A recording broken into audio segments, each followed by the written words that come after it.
we'll get going. All right, without further ado, Dr. Klingberg. Yeah. Hi, everyone. Thanks. Sorry about the craziness. We did try this an hour ago and it was set to go. But hi, I really appreciate the opportunity to talk with you. Thank you for joining us this evening, and a special thanks to Kaya, who I met in June when I was giving this talk for a different venue.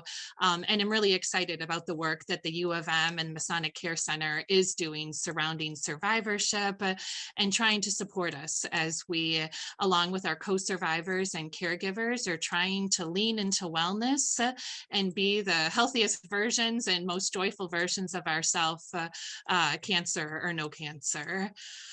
So who am I? I am a 52-year-old female. I was diagnosed with breast cancer in my right breast at my very first screening mammogram at age 41 in 2010. I had just finished breastfeeding my youngest son about 6 months prior. That's why there was a little gap between 40 and 41 to get it done. I had no palpable mass, no family history. I eventually did do my oncogene testing. I am BRCA negative. At the time of diagnosis, my husband and I had 3 small kids, 2 girls, ages 6 and 8, and a son, as I said, just about to turn 3 years old. It was the last day of 3rd grade and kindergarten for our girls before summer vacation on June 6th, 2010. I opted for a double mastectomy for a variety of reasons. On July 7th, 2010, my lymph nodes thankfully came back negative. My oncogene testing was positive at an intermediate risk of recurrence, so chemotherapy was recommended. I started chemotherapy in August of 2010 and ended just after Thanksgiving. I started tamoxifen shortly after the holidays. About 8 weeks later, I had a rare complication of a coagulopathy, presumed secondary to the tamoxifen, and had a stroke affecting my hippocampus or memory center. I was lucky to quickly get all my faculties back, minus a few senior moments, which persist. But I overall did really, really, really well. I recently, and Kaya, I did not share this with you, about a week after meeting Kaya, I went for my first ever screening colonoscopy and was a little bit late on that. My dad died at 66 of colon cancer, and I was really, really, really scared to get that done. And as I woke up, I sadly had a doctor looking straight at me telling me that I had a 5-centimeter mass in my colon that they could not remove via colonoscopy, and that he was very worried it was cancer. So I just spent all summer worried about this crazy colon mass. And 5 weeks ago, I had a colon resection and had 14 inches of my colon removed, and was absolutely lucky enough to be told that the mass was only precancerous and that my lymph nodes were negative and that surgery was curative. So I am definitely really reviewing, or have had the last 5 weeks, along with the months of July and early August pre-surgery, to contemplate with my husband for a second go around what it meant to be a survivor, a co-survivor, a caregiver, and with a renewed passion and empathy for those of us all in different stages as well. On top of all of this, I'm a family physician for the M Health Fairview in practice since 2001 in the Twin Cities. I diagnose and support patients, sadly, just about every single week with new cancers, late-term side effects, post-treatment issues, and just stand ready to help and reassess where each person is in their survivorship journey.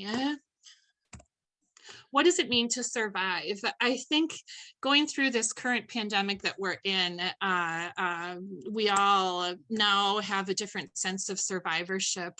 Others who did not have cancer, maybe did not have to go through war or illness or loss, probably did not have the same sense of survivorship as people now all seem to collectively own. These are just a couple of the words that I think or hear my patients and have heard my own self and family members say, as what does it mean to us to survive? I think we each choose a word that resonates with us during our journey. And sometimes it's just a word that we reflect on. It provides us strength or comfort, can serve as a reminder, give us a goal, give us hope through this journey. I was recently asked, what's my word? And pre this whole colon cancer scare, I had said in the spring that I felt like I was evolving, that I was 11 years out from my breast cancer journey and feeling well. And with the pandemic, like many of us, sort of reassessing what I wanted to do with the last 15 years of my career. Now having 3 teenagers, one off at college. And that word evolving really has taken on even more of a new meaning through this recent colon cancer journey. And so if you just had to pick one word that represents you right now for the year ahead, what word would you choose? And does survivorship affect the word that you are choosing? As I said, we all identify as a survivor at some point. Survivorship is a shared experience across many different circumstances. Again, as I said, some people you used to always just think, oh, it was the Holocaust survivors or the soldiers that came back. It's surviving grief, the loss of a loved one, cancer, of course. But it's even been, surviving that final exam or a storm. A flood, a natural disaster, even surviving financial or relationship ruin. Sadly, the increased mass shootings.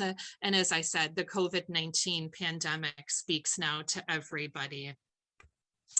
Why does this word survivor, especially amidst us that have been told they have cancer, why can it cause sometimes such an elicit such a strong reaction in us? And I think it's complicated.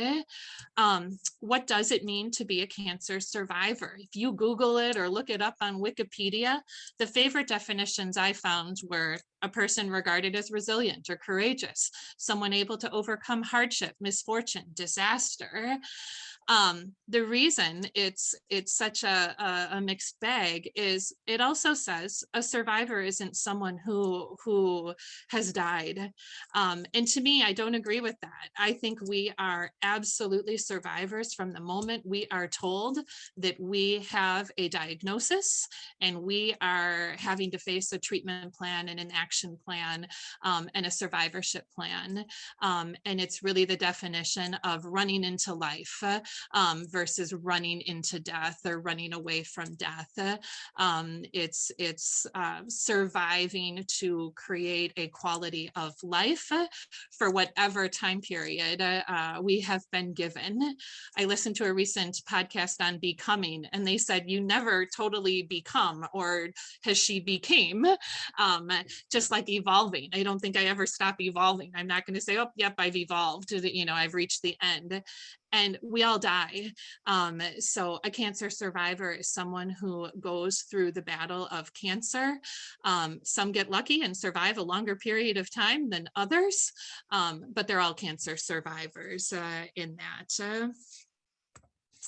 Survivorship versus co-survivorship and caregiving. Those are really the topics we wanted to talk about today. A co-survivor can be a family member, a spouse, partner, friends, even your healthcare team, and work colleagues.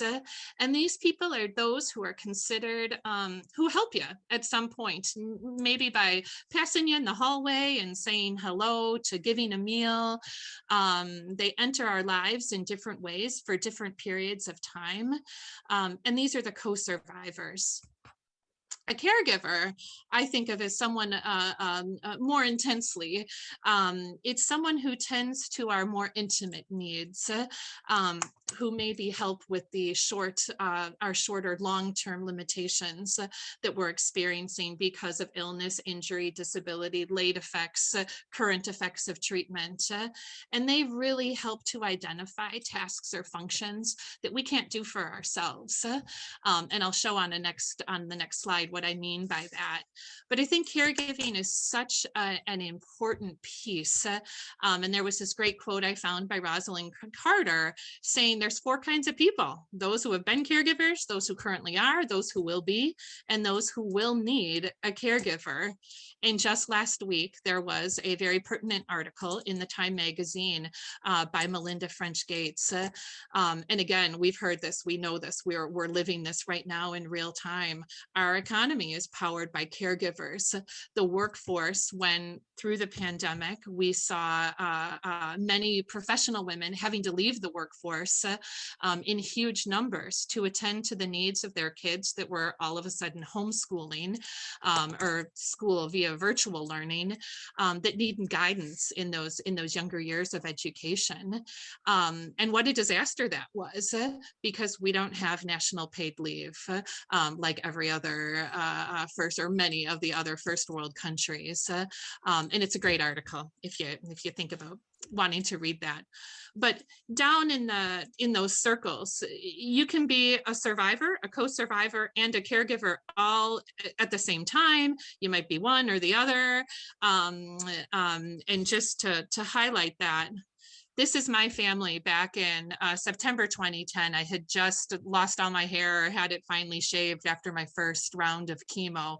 And I was thinking, I initially had it titled Me and My Co-Survivors, but I thought, well, my husband was my caregiver too. My kids certainly weren't, right? I had to be a caregiver to my kids. They couldn't help. They certainly gave me love and support, but they couldn't help with the cooking or the cleaning. I still had to caregive. And my husband was really that person through all the intimate details of my activities of daily life that I needed to turn to and support. My kids were my co-survivors. Fast forward 11 years, this is me and my co-survivors and caregivers.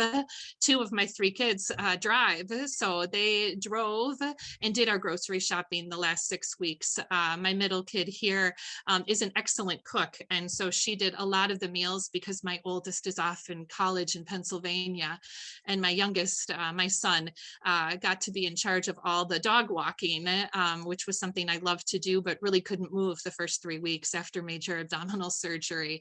So it helped me to understand pictorially what a co-survivor and caregiver was, just thinking of my own experiences and my family members and how those roles certainly change. Cancer survivorship, as we know, it's something near and dear. You guys are all here to talk more about this and to join collectively, to also demand a little bit more attention too. Projected by the American Cancer Society, there will be 18 million cancer survivors by next year, and nearly 70% of patients are living 5 years or more following diagnoses. We need the support. It doesn't end when the cancer treatment ends, and we all know that, and we'll talk more about it. But finally, survivorship is now recommended as a distinct phase of the cancer care continuum. And I will tell you, in 2010, that was not part of my cancer care. No one asked me how I felt, if I had any other additional needs. And as a young mom with young kids, or an old mom with young kids, I look back and think, but it wasn't that I felt I got excellent care, but I'm really happy as a human being and as a primary care physician and as a cancer survivor to see that our medical world is trying to catch up with the needs that we are asking for, because there are long-term and late side effects of cancer and cancer's treatment. And it spans such a spectrum: physical, medical, psychological, social, spiritual, financial, informational, educational information that we deserve to continue to receive this care as a patient thinking of cancer cancer as a chronic illness. So I chose the title to be Living With, Through, and Beyond Cancer, because I really feel that there are distinct phases of cancer, and will highlight ways that we need to manage or pearls of how we can manage this time period. Living with is that acute phase when you realize that there's a problem until there's a plan. And so that's when you get that mammogram and you get that call back saying, there's something up, we need you to come back in, we're going to do a repeat mammogram, ultrasound, and or biopsy, and then you hear the word cancer. Living through is the time of active treatment. This is when you have the plan and they're starting whatever that treatment might be, whether it's surgery, chemotherapy, radiotherapy, a watchful waiting, monitoring. And then living beyond is when that active treatment is over and cancer is in your medical history, and you are dealing with it as a historical problem, but still suffering, so to speak, the long-term or late side effects that come along with cancer. Living with, as I said, this is the deer in the headlights. I have what? And again, for me, revisiting this, when I woke up from my colonoscopy in July, I looked at them and I'm like, what? Like, are you kidding? I just went in to check this off my list because I was late. And I had a busy summer and I thought, you've got to be kidding me. And I was a deer in headlights. My husband couldn't come in because of COVID. So he met me outside to pick me up after the procedure. And it hurt me even more to see the deer in headlights look on his face that I remembered from 11 years ago, thinking, oh gosh, here we go. I think we all know how familiar that phase or that sensation feels. And it's really that acute phase is really the fear of the unknown. You know, you have that fight or flight, fear everything and run, or face everything and rise. And I think it's super normal. We all initially fear everything and run. And maybe in time we reach the face everything and rise. It's during this time period, living with this news, and I have each phase broken down into the ABCDEs of how we manage this and how we can think about it. When you get the news, it's the acknowledgement of, oh gosh, there's going to be some work ahead. It's breathing, deep breath, here we go. And then it's communicating and trying to be an effective communicator and delegator. And it's exercise.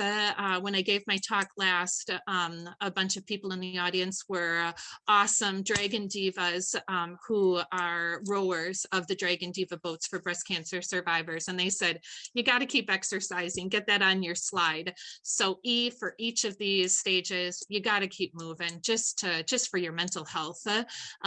Even if it's taking a walk to the end of the driveway and back or around the block, get out of your four walls, get out of your head and exercise. The hardest thing, I think that, again, I've done a little more soul searching on these last couple of months that I did not have in my initial talk slides, was listening to Brene Brown, who many of you probably know. She's really into vulnerability. She's into vulnerability as it translates to leadership and leadership style. And I have really thought about it and listened to a recent podcast by her and her TED Talk of 2010, which she's most renowned for, and then has committed the majority of her work as a psychologist and social worker to the power of vulnerability. And really thought this applies to us as cancer survivors, just plain and simple, and wanted to just spend a couple of minutes on this slide.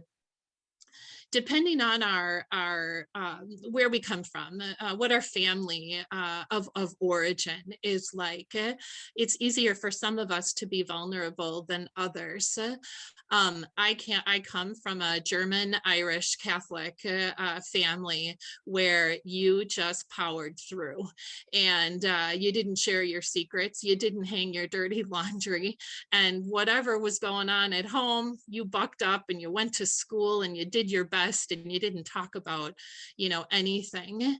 that makes it really, really, really hard to be vulnerable. Whereas other people may have a more functional reality as to how to be vulnerable, how to share, how to embrace uncertainty and risk and emotional exposure. And there's no right or wrong. But what I just have really appreciated, and I have certainly grown in my cancer journey these last 11 years to be vulnerable, and what a difference that has made for my personal relationships and my professional relationships as a physician. I just really wanted to share how, if there's a TED Talk to listen to, or a book to read, or a podcast to listen to, just understanding what vulnerability is. And I have a couple of pearls just to maybe run through real quick and explain.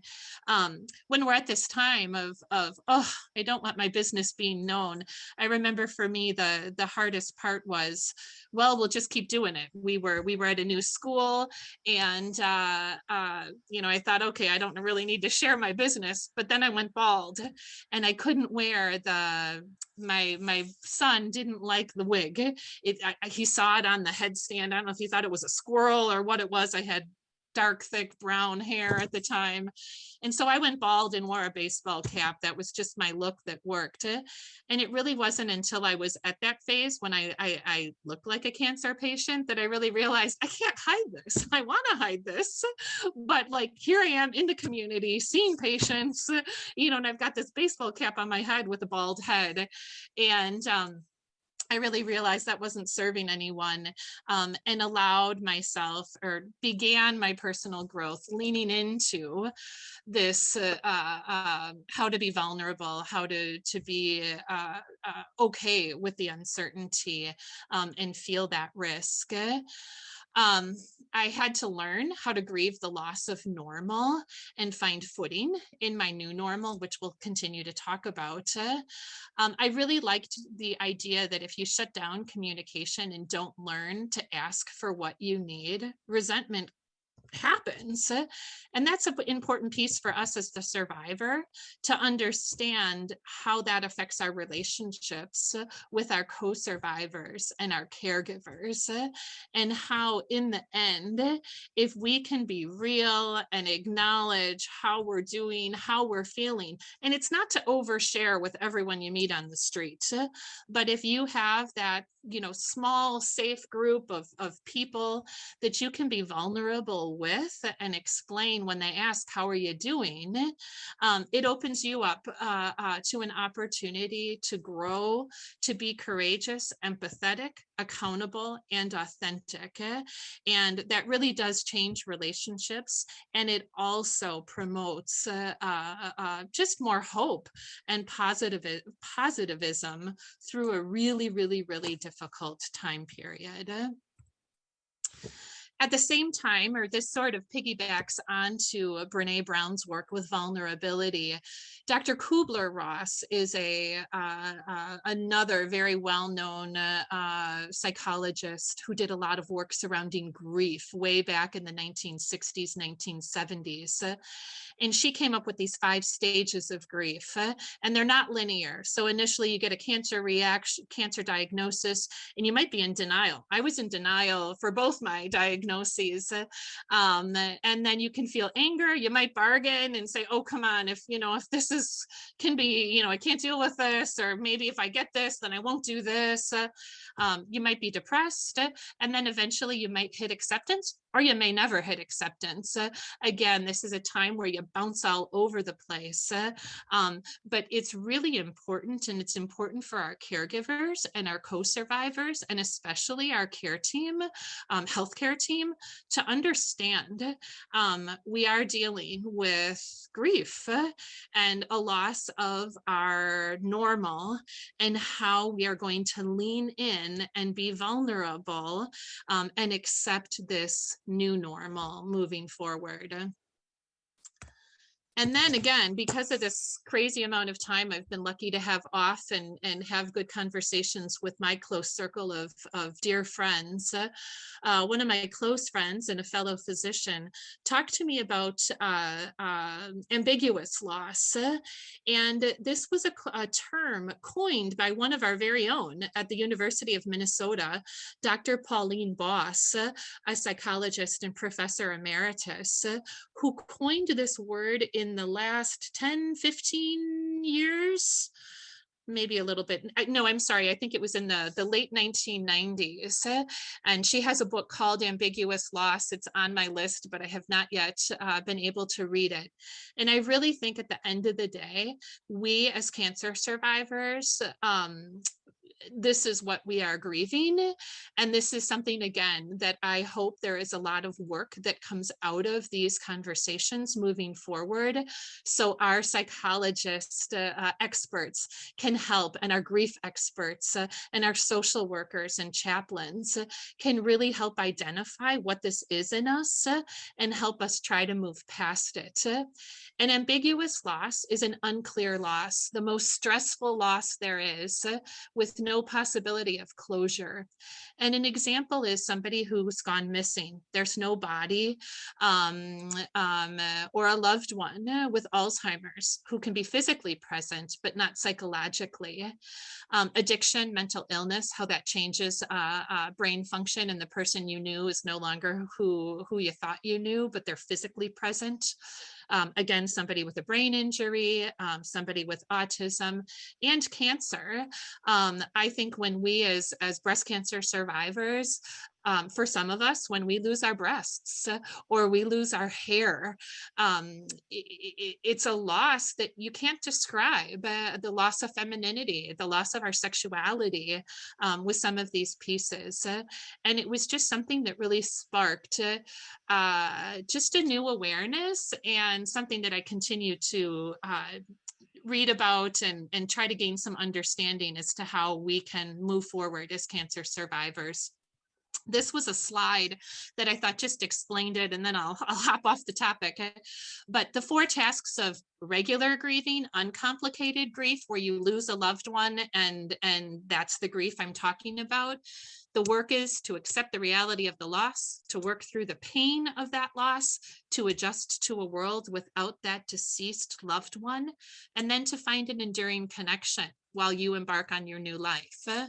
Versus Pauline Boss's term of the ambiguous loss, where there isn't that clean closure.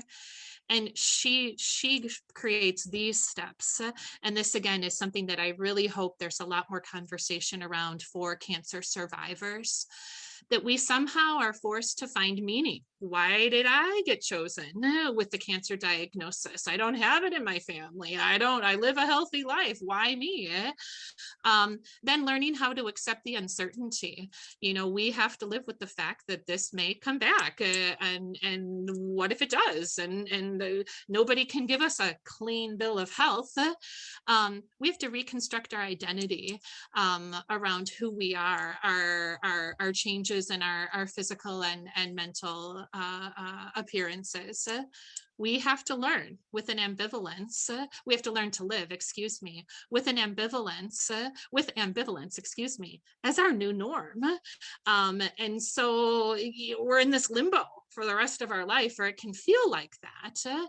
And then revisiting attachment and discovering hope. And those are our jobs as we grieve the cancer diagnosis and the journey. I came across an awesome essay that I just want to take a moment to read. And this was done before or in between Dr. Kubler-Ross and Dr. Pauline Boss. But I thought it really highlighted what I am trying to say as far as learning how to live with a new normal and how to embrace it. And it is called Welcome to Holland by Emily Pearl Kingsley, written in 1987. I am often asked to describe the experience of raising a child with a disability, to try to help people who have not shared that unique experience to understand it, to imagine how it would feel. It's like this. When you're going to have a baby, it's like planning a fabulous vacation trip to Italy. You buy a bunch of guidebooks and make your wonderful plans. The Colosseum, the Michelangelo, David, the gondolas in Venice. You may learn some handy phrases in Italian. It's all very exciting. After months of eager anticipation, the day finally arrives. You pack your bags and off you go. Several hours later, the plane lands. The stewardess comes in and says, "Welcome to Holland." "Holland," you say. "What do you mean, Holland?" "I signed up for Italy.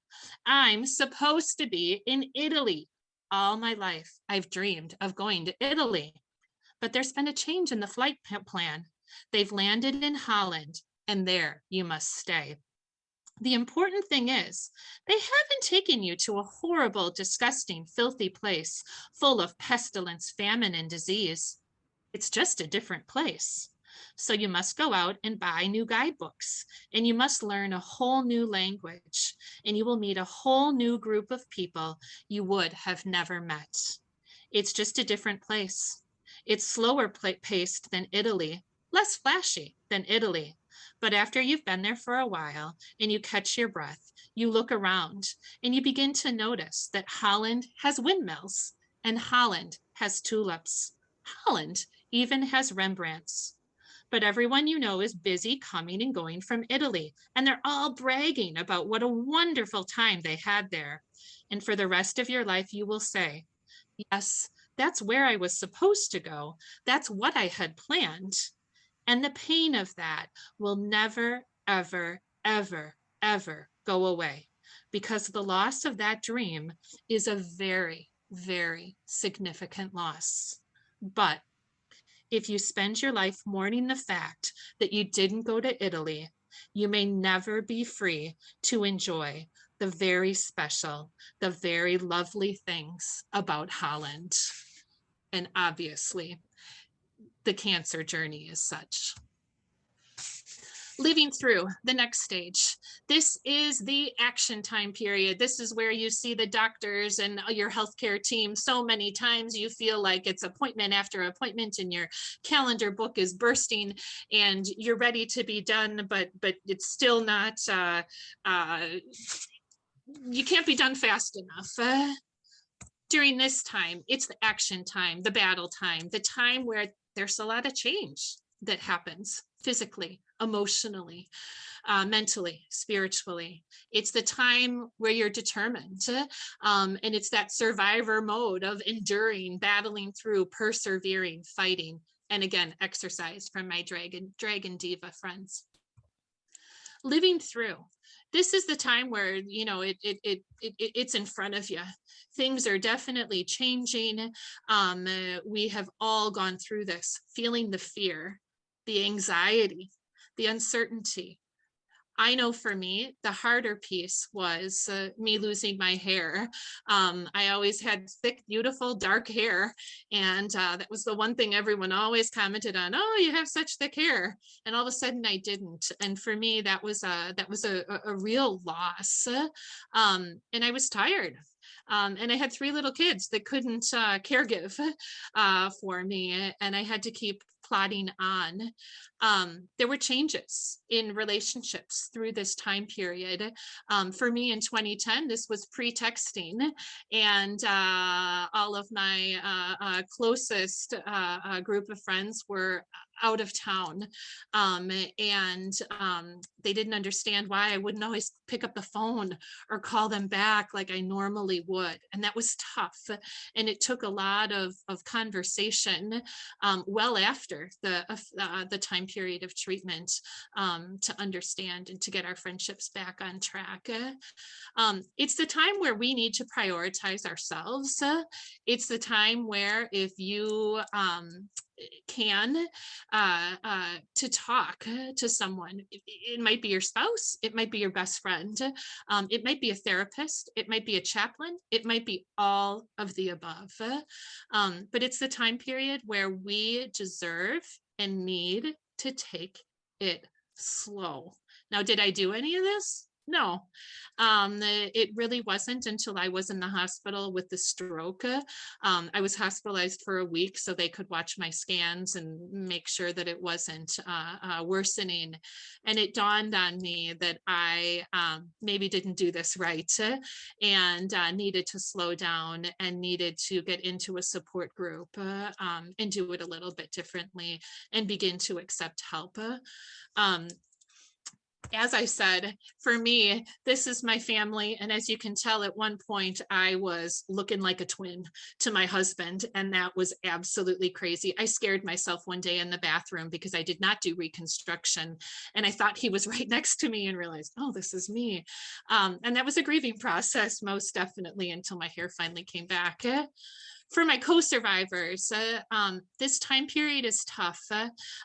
It's stepping back and saying, all right, this isn't about me right now. Right now, this is where your needs sadly need to be shelved momentarily, at least within the relationship between you and the survivor, just because there's so much going on and because of the treatment challenges that are coming up. But it's asking, it's thinking small, it's listening. Again, it's talking to someone as the co-survivor or caregiver and saying, I need help. And remembering that, don't say, well, this could be worse. You're so strong. You were given this because, God knew you could handle it. Those are just hard. They're empty platitudes that just don't work. And this notion of saying, hey, do you need anything? I'm around if you need something. So much better to either present an idea like, I would like to have your daughter come over every Saturday morning from 10 to noon if that works for you, so you have a time period to rest, or we'd like to create a meal train. I would like to do this, or send a gift card if you don't know what to do. But it's not, I think we all have done this, and I've done this myself as a co-survivor and caregiver. Let me know if you need something. And that really reflects on this term empathy, not pity. And I just thought the definition is pretty profound. Pity keeps our hearts closed up, locked away. It keeps the pain of others at arm's length. That sad thing is happening over there to Katie, but it isn't my sad thing. And it's pity sheds a tear and moves on. Whereas empathy is work.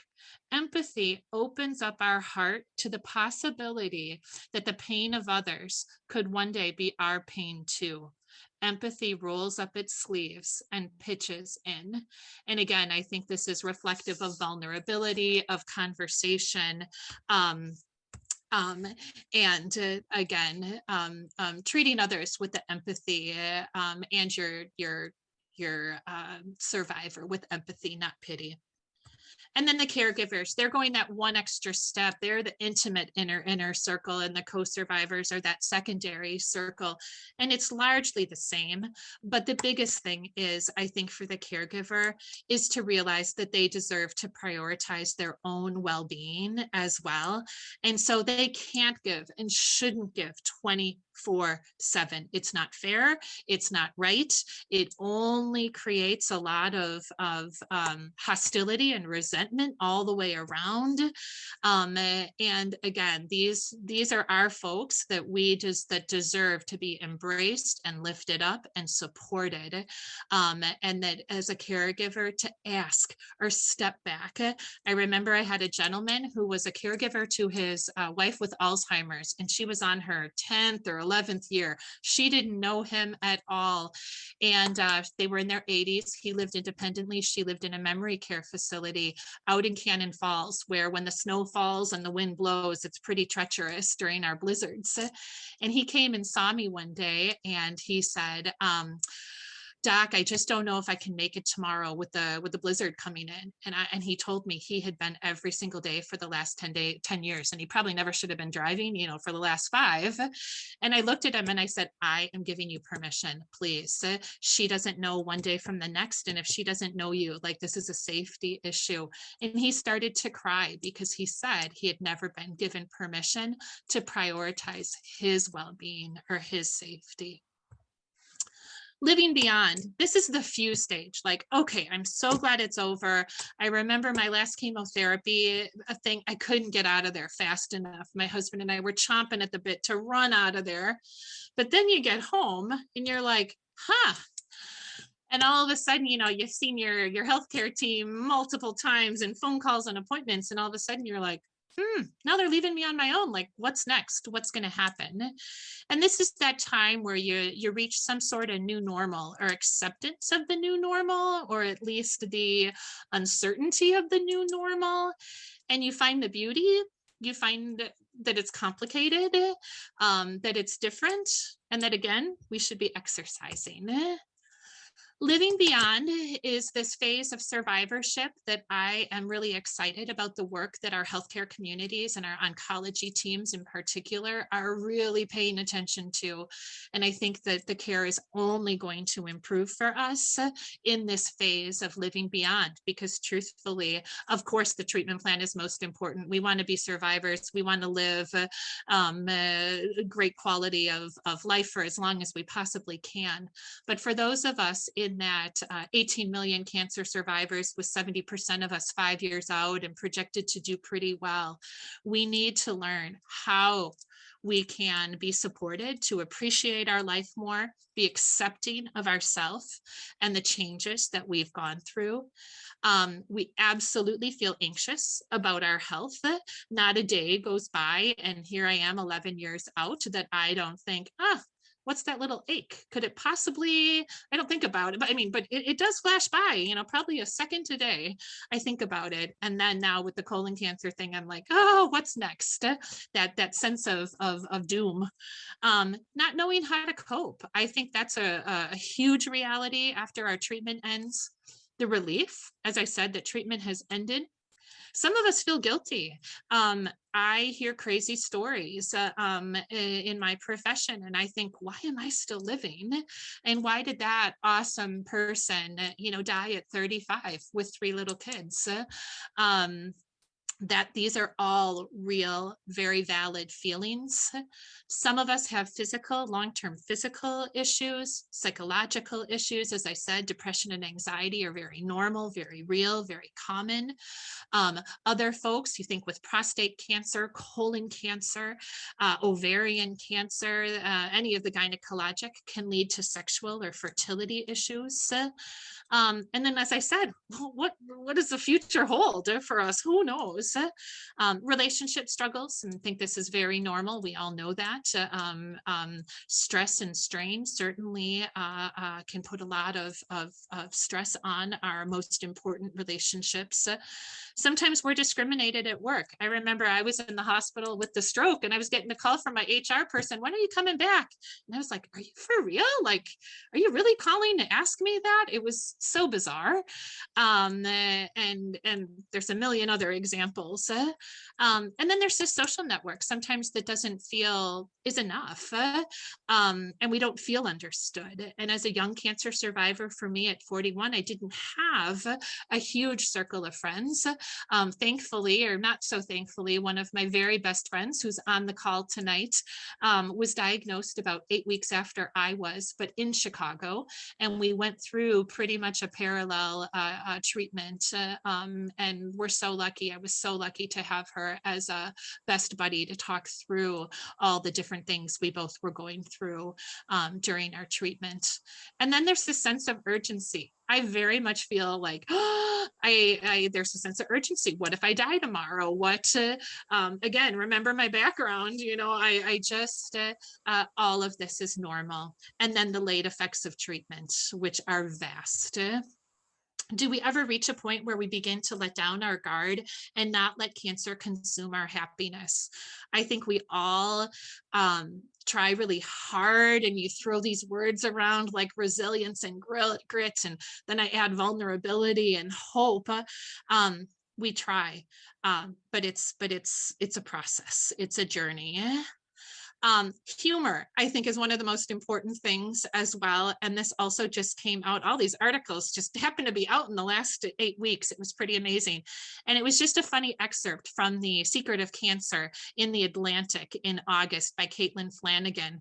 And super quick, before I left that meeting, I asked her one last question. Maybe I couldn't think my way out of cancer, but wasn't it still important to be as good a person as I could be? Wouldn't that karma improve my odds a little bit? The doc said, over the years, many wonderful and generous women had come to her clinic. Some had died very quickly. Yikes, I had to come clean. Not only was I unwonderful, I was also kind of a God lover. She came through with exactly what I needed to hear. I've seen some of the biggest come in and they're still alive. And that, my friends, was when I had my very first positive thought. I imagined all of those getting healthy. And I said to myself, I think I'm going to beat this thing.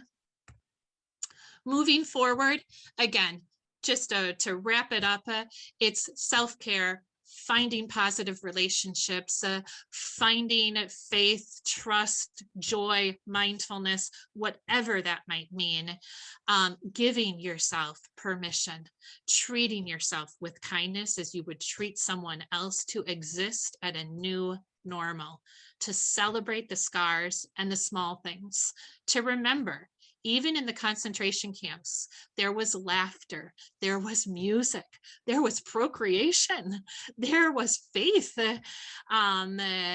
humor, as I said, and then talking just as the very last piece on this survivorship care plan. There is a movement, again, which is very complicated in my mind as a primary care physician, where we as cancer survivors, the intention is that we all are given a survivorship care plan at the end of our treatment. In 2010, this was not happening, so I did not get one. But currently at the University of Minnesota and Masonic Cancer Care, they are doing this, and I think it's profound. It is actually a care plan where it lists the diagnosis, stage of cancer, when you got treatment, what could be the absolute possible late and long-term effects of the treatment you received, what should you be doing from a nutrition, sleep, exercise, mindfulness, avoidance of tobacco, prevention of preventative screenings, and then listing the emotional effects, and then support services available, and then contact info for providers. Unfortunately, we were talking before the presentation, this still is not well funded. There unfortunately are not the resources, and there is not the care coordination, simply the staffing for it, let alone the education and the seamless communication between oncology down to primary care, and then down to us as the patients, so we can really get the benefit of prevention, detection, surveillance, and interventions. But stay tuned. I am hopeful and really excited to know that this is being prioritized. You can go online and try to make your own complete survivorship care plan. There are templates, but it's still a little bit cumbersome, but stay tuned. I think this is an awesome thing that we should have and we deserve to have, and that we somehow have survivorship clinics where we have a healthcare team that just because oncology is done with us from a active treatment, you have a provider who is dedicated to your survivorship care, knows what they are doing, knows how to manage the late term and long-term side effects of treatment, and the symptoms, and how to be sure you're getting all the interventions and preventative screenings that you deserve for the cancers that you may have had.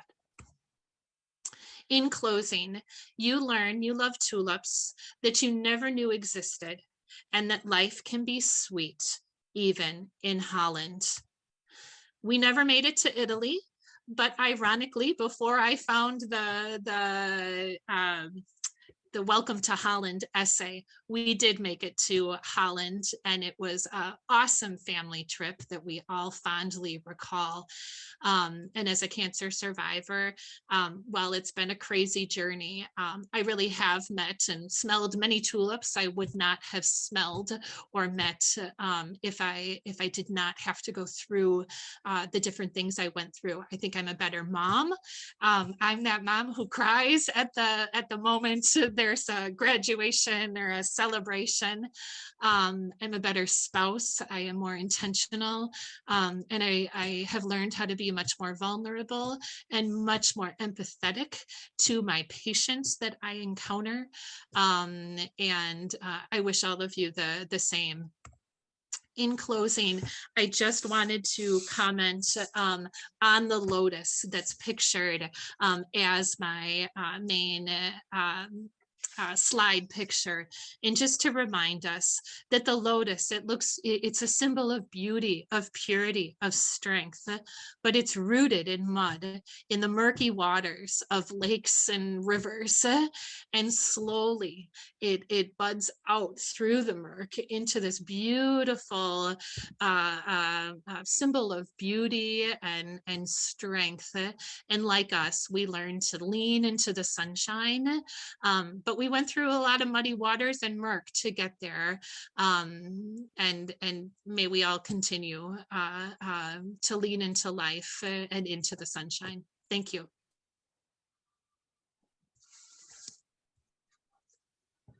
Thank you, Dr. Klingberg. Just a beautiful presentation.